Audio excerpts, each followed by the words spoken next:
Hola, ¿qué tal? Mi nombre es Valeria Pérez Bonilla, estudiante de sexto semestre en el Instituto Educativo San Carlos. Como parte de mi proyecto de filosofía, les voy a hablar acerca de los filósofos más emblemáticos del Renacimiento y la modernidad. Yo sé que para algunos la filosofía puede ser cansada, tediosa o hasta aburrida, pero recordemos que esta es la madre de las ciencias, y el comprenderla y estudiarla nos ayuda a saber por qué estamos acá, por lo menos un poquito de nuestra existencia. Comienzo con un episodio filosófico muy trascendental, que es el giro copernicano. Recordemos que en el medievo y la Edad Antigua se creía que éramos el centro del universo, es decir, que la Tierra era el centro del universo, con una teoría geocéntrica, apoyada por la teoría aristotélica tolemaica, es decir, que todo el cosmos giraba alrededor de nosotros. Después, hubo gente que se preguntó si realmente eso era cierto, y uno de los ejes de este auge fue, como su nombre lleva este giro, Nicolás Copérnico. Él da la teoría heliocentrista, es decir, que nosotros girábamos alrededor del Sol. Fue el romper estigmas y el romper con toda una idea que se tenía desde años atrás, ¿no? Porque ya era como tal un siglo que llevaba con que éramos el centro del universo. Y después más pensadores lo apoyaron a que sí girábamos alrededor del Sol, con pruebas, como lo fue Johannes Kepler. Recordemos, y espero que todos conozcan, esta parte de física donde él nos da el recorrido de los planetas, siendo en órbitas elípticas, es decir, que no eran circulares. Ahora bien, después tenemos a alguien que nos marca ya el apogeo de lo que sería la astronomía, que sería Galileo Galilei. Él, recordemos que nos da el telescopio y empezamos ahora a ver el espacio, a ver el cosmos y a analizar esta idea de que realmente nosotros no estábamos estáticos, estábamos en movimiento, al igual que todos los planetas. Y estábamos en movimiento sobre una masa caliente, una masa que irradiaba luz, que era el Sol. Bueno, al tener este punto de que ya no éramos el centro del universo, pues empiezan a crearse varios ejes humanistas. Uno de ellos fue con Pico de la Mirándola, que nos habla acerca de la dignidad humana. Él toma ideas de Platón, del neoplatonismo, que estos elementos juntaban en el neoplatonismo ideas religiosas, científicas, teológicas y hasta cosas mágicas, ¿no? Él nos habla de que la dignidad del hombre pues estaba basada como con la Biblia, ¿no? Seguíamos en esta parte de renacer, pero se seguían con elementos bíblicos. Nos habla de una cábala. ¿Qué es una cábala? Pues una manera de interpretar la Biblia. En esta pues es como que conocimiento que Dios mismo da y es revelado por Él mismo. Ahora bien, nos emerge la idea de que el ser humano nace con una esencia vacía. ¿Qué quiere decir esta esencia vacía? Pues prácticamente que nacemos como hoja blanca, limpios, total. Y en nosotros está esa libertad de decidir ser o ángeles o ser bestias, así lo dice. Y bueno, él nos dice que pues en esta dignidad humana, una dignidad del hombre, que era tan defensor de esta, pues debemos de ser buenos. ¿Y cómo podemos ser buenos? Pues él nos argumentaba que podemos ser buenos imitando a los ángeles. Así como el neoplatonismo inspiró ideas acerca del ser humano, también inspiró ideas acerca del espacio.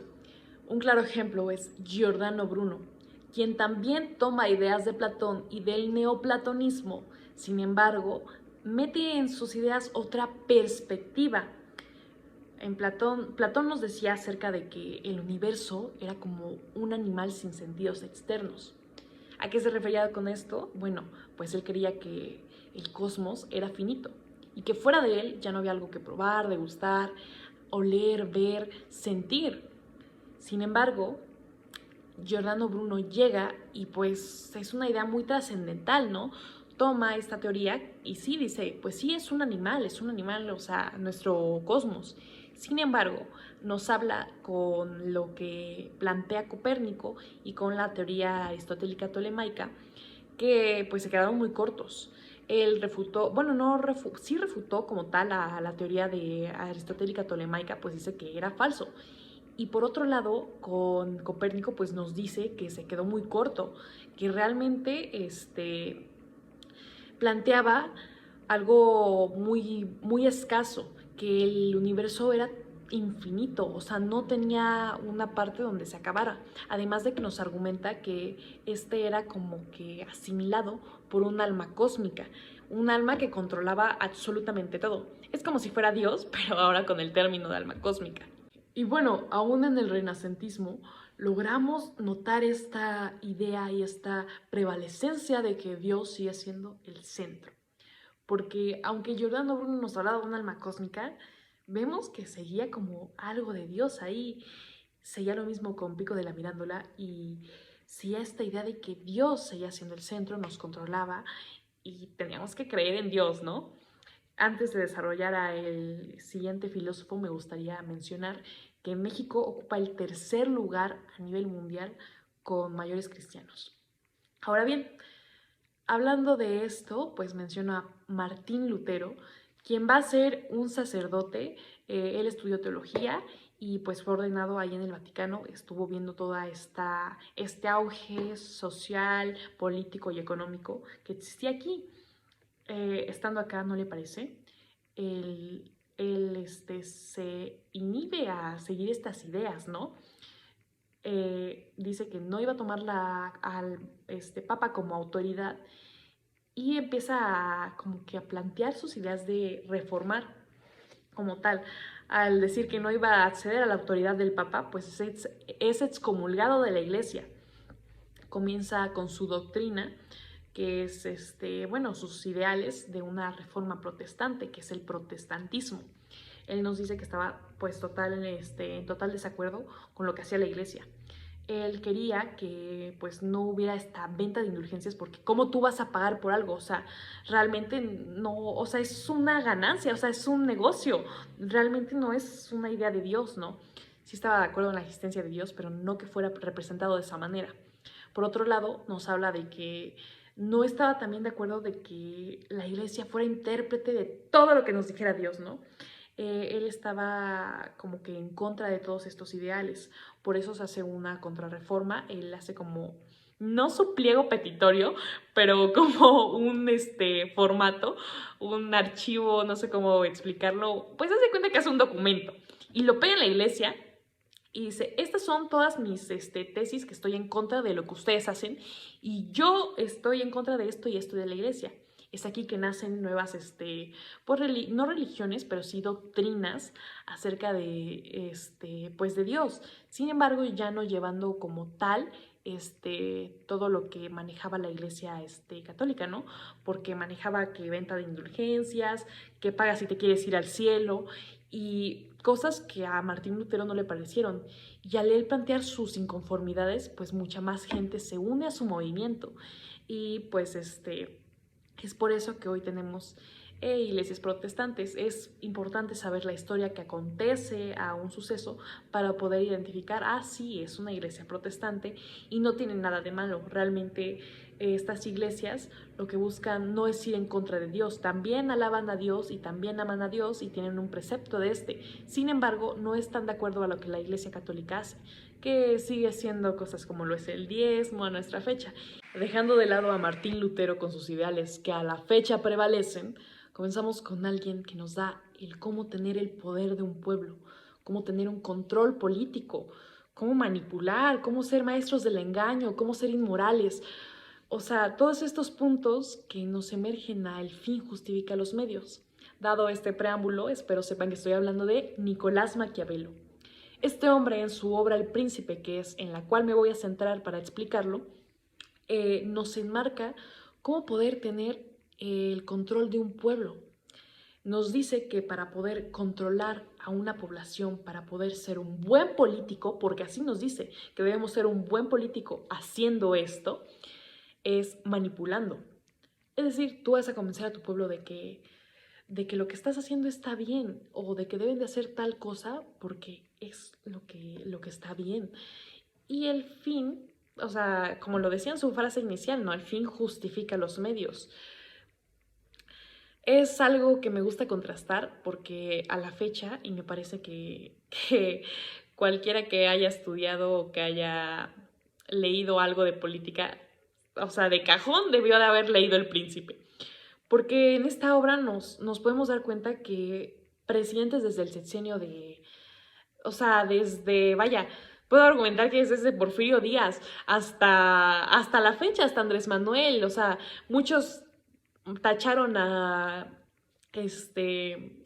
Salinas de Gortari como un presidente de este tipo, cuando a la fecha lo seguimos teniendo con Andrés Manuel.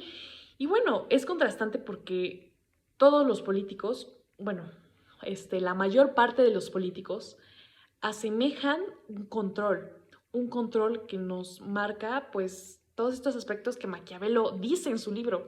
Son sin escrúpulos, tienen carencia de escrúpulos, es decir, son inmorales, no les importa lo que hagan.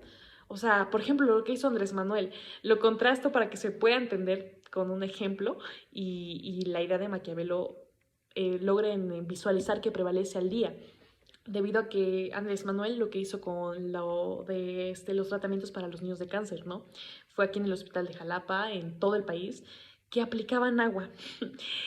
¿Qué logramos comprender en esta parte? Visualizar, sí, la inmoralidad. Además de la inmoralidad, vemos que son tenaces, que no se quedan a hielos en los engaños. Y un punto muy importante y esencial en toda esta manipulación, en todos estos actos de inmoralidad, tenacidad, son maestros del engaño. Es decir, todo político lo que hace es que al tener esta manipulación busca engañar, busca ser visto como bueno, al final no queda como malo. Por último, para finalizar esta doctrina, porque como tal, pues vaya, varios lo han tomado como doctrina a Maquiavelo, es que él nos enmarca que también el hombre es malo por naturaleza, a menos que precise ser bueno. Es decir, todos estos actos es porque él así nació. Él lo tiene desde que estaba en el vientre, él nació malo. Y no está, o sea, está procurando ser bueno, porque, como dice, el fin justifica los medios. Comenzando la filosofía moderna, tenemos al padre del racionalismo, Descartes, por escucharnos muy rimbombantes, o bien René Descartes. Este hombre desde pequeño manifestó saciar, una sed por conocimiento, por saber más allá. Tiempo después él nos enmarca un punto muy importante, un concepto, que es la certeza, si realmente estamos de acuerdo, si estamos realmente conscientes de un conocimiento. Y nos dice que para poder tener certeza de algo debemos de pensar en tres aspectos esenciales. El primero es el rechazar la experiencia sensorial.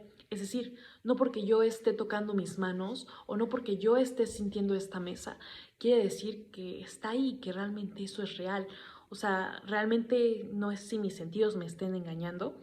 Un claro ejemplo es las personas que son daltónicas, ¿no? Yo puedo ver esta mesa café y para un daltónico, no sé, puede ser roja.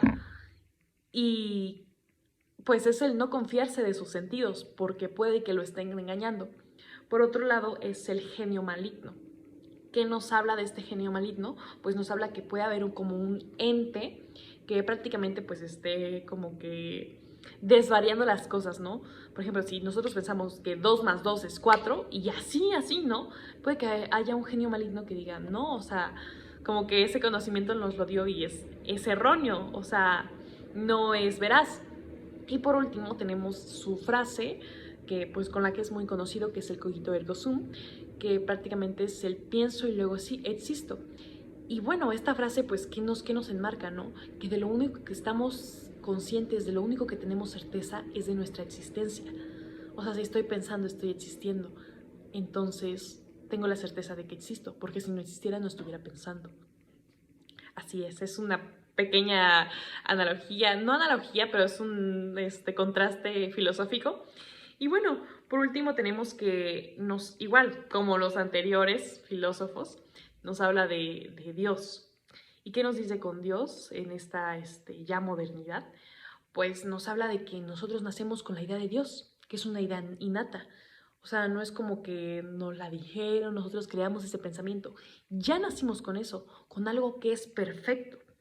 Y bueno, pues por último, pues como se los dije en un inicio, al él refutar toda esta experiencia sensorial, todo de lo que veo es lo que es real, pues nos es el padre del racionalismo, pues emerge esta idea de que todo es a base de la razón. Como en todo, debe haber alguien que se oponga a estas ideas. Y pues en este caso tenemos a John Locke, quien tiene una filosofía un poco desvariada, pero nos habla acerca de un empirismo moderno. Digo que es desvariada porque es un poco compleja de comprender, pero pues nos enmarca que el empirismo moderno se va a basar en una tabula rasa. ¿Qué es esto? Que pues nosotros nacemos como con un lienzo en blanco. Nacemos sin ideas, estas famosas ideas innatas.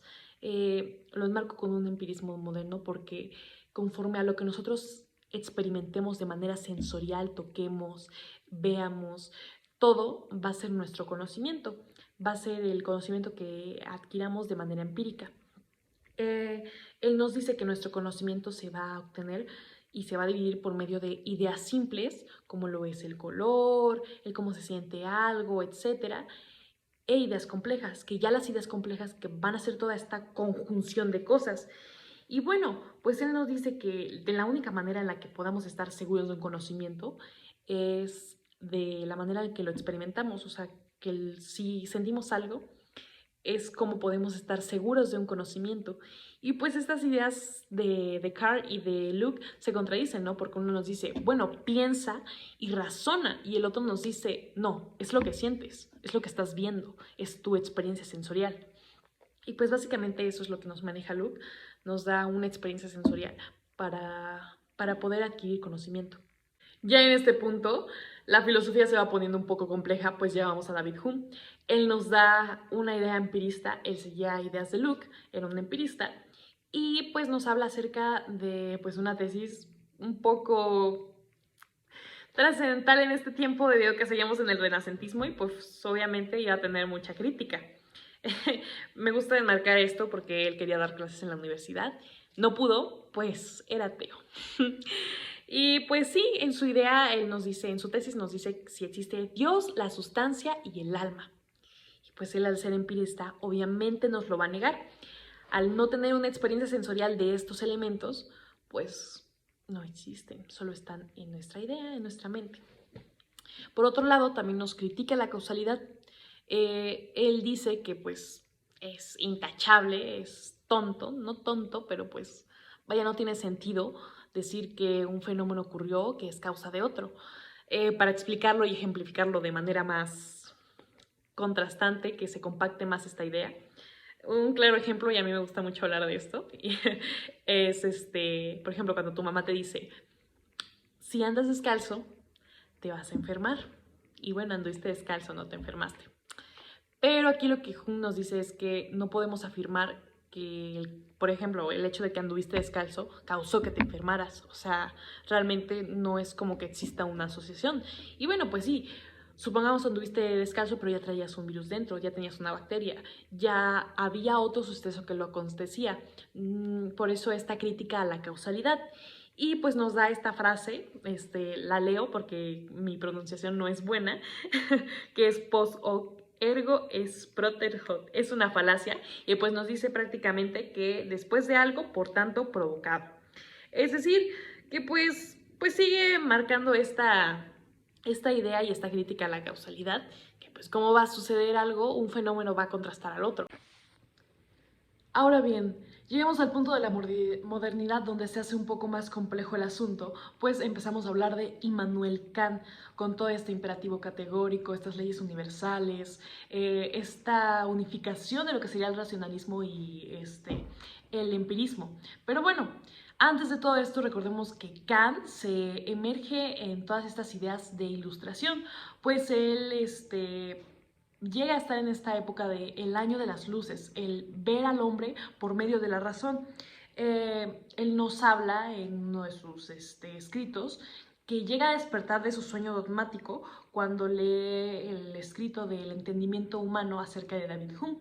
En pues él logra entender esta parte de que sí teníamos conocimiento de manera racional, sin embargo, tenemos también una parte donde adquirimos el conocimiento de manera empírica.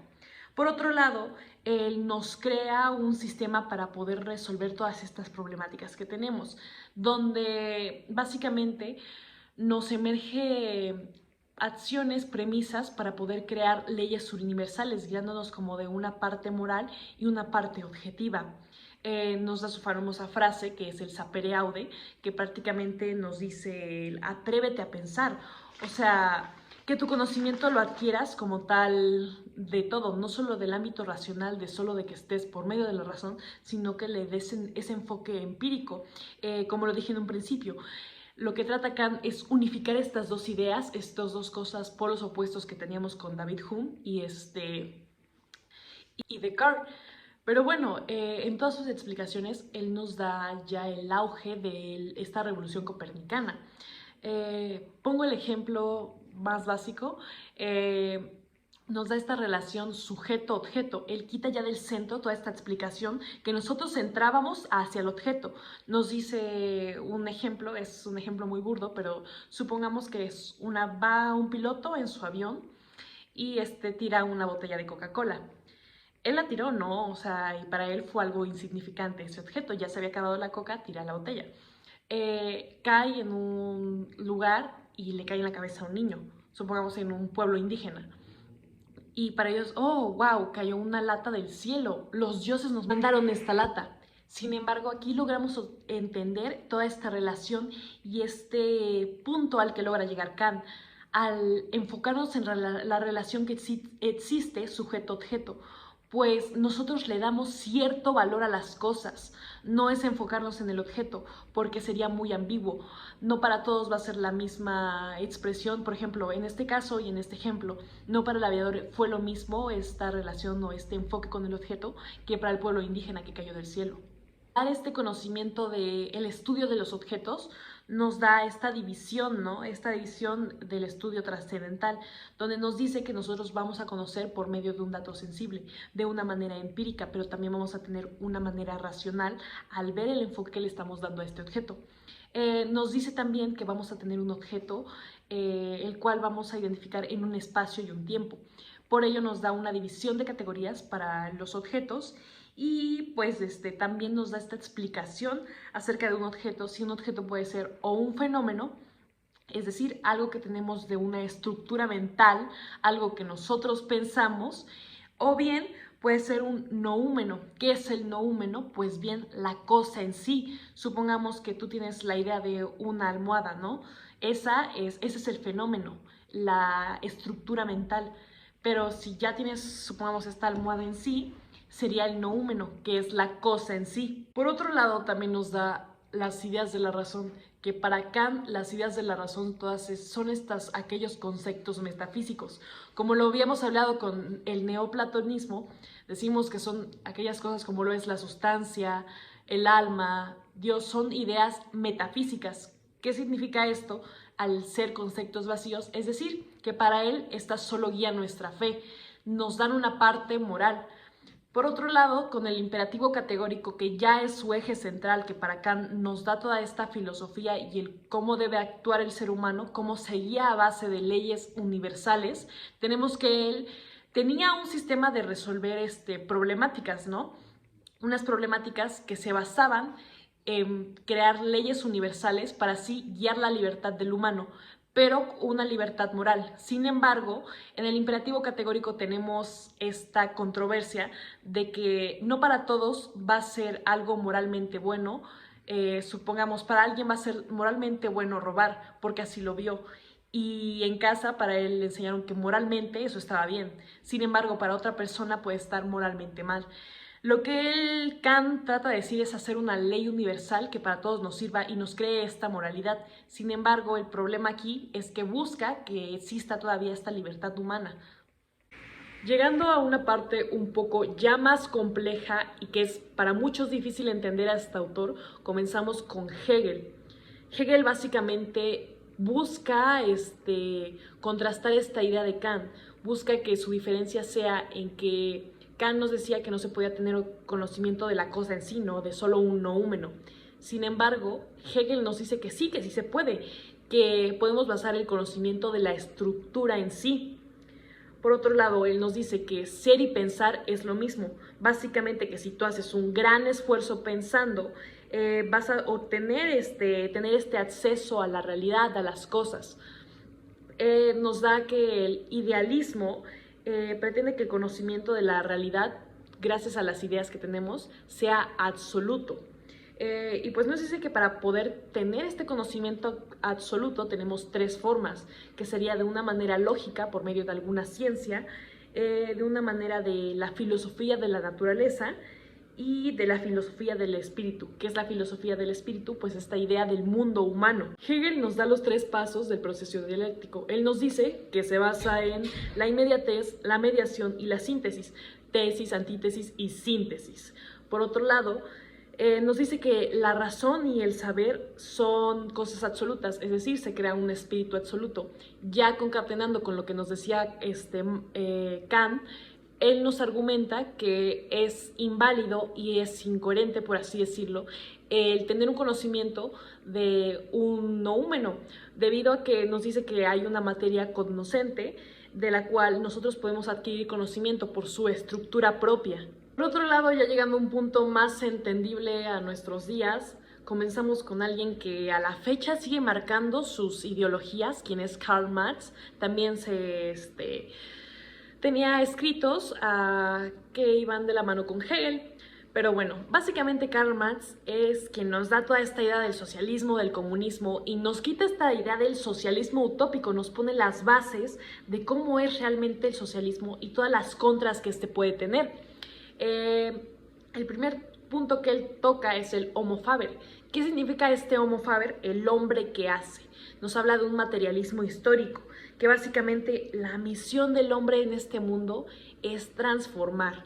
Y nos dice que pues, el hombre pues, desarrolla un método en la historia que pues, básicamente es el materialismo histórico, que es estas formas de producción y de cómo el hombre hace, de cómo el hombre trabaja, y que con base a que el tiempo va avanzando, con base avanza la tecnología, estos modos de producción determinan la forma de pensar del ser humano. Es una idea un tanto contrastante debido a que en nuestros días se sigue viendo este ideal, este concepto que nos maneja Marx de materialismo histórico y de homo faber.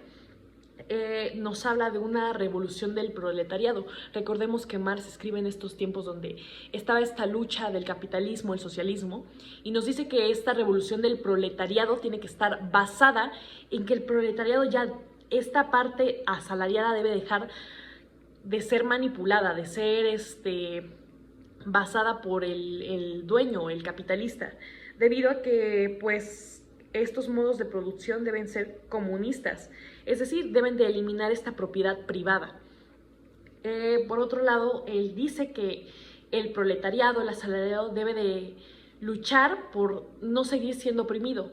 Sin embargo, nos dice que al luchar puede generar una dictadura. ¿Qué significa esto? Que el hombre proletariado, al luchar por sus derechos, puede hacerse en un punto rico. ¿Y qué va a hacer? Va a querer hacerse más rico y vuelve a lo mismo, a un sistema capitalista donde busca oprimir a la clase trabajadora. Y bueno, pues nos dice que obviamente las ideales de que va a haber un socialismo totalmente bueno, no va a pasar nada, el control lo va a tener el Estado, no va a haber problemas si los proletarios se quieren revolucionar y luego quieren ser dueños porque el Estado lo va a controlar, pues nos dice que esto es totalmente un socialismo utópico. Por eso nos dice, vamos a hablar acerca de comunismo. ¿Qué nos dice con el comunismo? Bueno, nos marca unas nuevas bases. En sus bases nos dice que los niños tienen que tener educación como tal, o sea, ese es su eje. Se van a edificar niños, su educación va a ser gratuita. Nos dice que el progreso de las ciencias va a ser privilegiado, o sea, la tecnología va a ser disponible para absolutamente toda la sociedad, no solo para la clase capitalista, va a ser para todos, es en general. El trato es por igual, no porque tengas más conocimiento o más dinero en ese caso, que era con el capitalismo, valías más. No, el comunismo es tratar a todos por igual, todos tienen lo mismo y todos tienen las mismas oportunidades. Básicamente es lo que nos propone Karl Marx. Por otro lado, nos habla de los medios de producción y la plusvalía, que nos dice que los medios son los materiales e instrumentos que tenemos para hacer algo. Y la plusvalía es la ganancia económica que nosotros le damos al dueño de la empresa. Es decir, esta plusvalía proviene de la diferencia entre el costo de producción y el costo de venta. Esta misma es la que nos da el precio que va a tener o sea, todo este desbalance, este precio que hay de uno a otro, nos genera la plusvalía. Por otro lado, hablamos de la explotación capitalista, misma que es generada por esta plusvalía, la cual la da el obrero. El obrero, al generar esta plusvalía, él se queda sin dinero. Todo ese dinero va para el dueño de los medios de producción, para el dueño de la empresa, para el capitalista, el burgués. Es lo que hace más rico al rico y al pobre más pobre. Es toda esta ideal que nos marca Marx en este tiempo. Y por último, nos dice que pues en la idea de la ilustración es algo que venía desde antes, o sea, era un acontecimiento que inicia en la ilustración, pues se apoyaba a que dieran propiedad privada, que existiera este capitalismo, a que existiera esta diferencia de masas, debido a que se existía una clase que podía oprimir y una clase que estaba oprimida. Es aquí donde nos hace hincapié a manejar esta filosofía de la praxis. ¿Qué era la filosofía de la praxis? Básicamente nos decía que el hombre tenía que tomar acción. Y por último llegamos a un danés cristiano, así es, Kierkegaard. Kierkegaard se opone a la filosofía de Hegel, al fin alguien que se llega a oponer a las ideas de él, debido a que él nos dice que Hegel tenía conceptos algo ambiguos, algo abstractos acerca de la realidad. Realmente no llegaban al punto. Así que Kierkegaard nos dice que debemos enfocarnos y profundizar ya en la subjetividad humana. Nos dice que Hegel nos habla acerca de la libertad, pero solo nos habla de esta idea, no nos dice cómo ejercerla, cómo tomarla en nuestra vida diaria. Para Kierkegaard, la filosofía debía de tener este punto donde pudiéramos ocuparla para nuestra vida diaria, que no solo se quedara en la idea, en el concepto. Por otro lado, Kierkegaard nos escribe de diversas maneras, tiene muchos puntos de escribir abiertos a toda idea existencialista, debido a que según los retos que se nos presenten, las cosas que pasen, debemos tener en cuenta que tenemos nuestra fe y nuestra razón, que en ellas pueden suceder cosas absurdas, y esa es la idea con la que finaliza toda su filosofía de Kierkegaard. Y bueno, entre ellos destacan su manera de escribir en textos como de ficción. Y no solo era de una cosa específica, eran de varios temas, pues lo que él buscaba era un discurso retórico en los que obligara a las personas a asumir su identidad religiosa hasta las últimas consecuencias. Recordemos que Kierkegaard era cristiano. Lo que él quería es que las personas también vieran la fe desde otro punto de vista, pues como lo comenté anteriormente, buscaba profundizar esta subjetividad humana. Nos da tres puntos acerca de las tres etapas importantes que son existenciales, ¿no? Recordemos que también es precursor del existencialismo. La primera parte nos habla de la estética. En la estética él nos dice que el ser humano lo que busca prácticamente es experiencias sensuales.